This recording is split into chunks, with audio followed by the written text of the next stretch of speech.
Не действате с главата си, а с сърцето си. Знаете ли, че сърцето ви произвежда магнитно поле, което е 5000 пъти по-силно от магнитното поле на мозъка? Така че, ако произнасяте утвържденията си без чувство, те няма да проработят.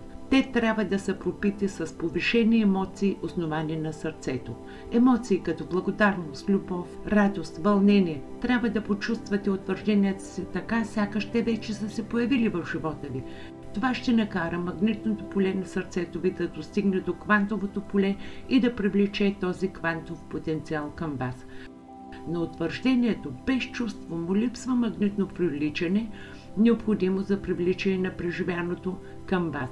Не само думите, които изричате, но и убеждението в сърцето ви са тези, които наистина вдъхват живот на желанията ви. Последвайте ме за повече знания.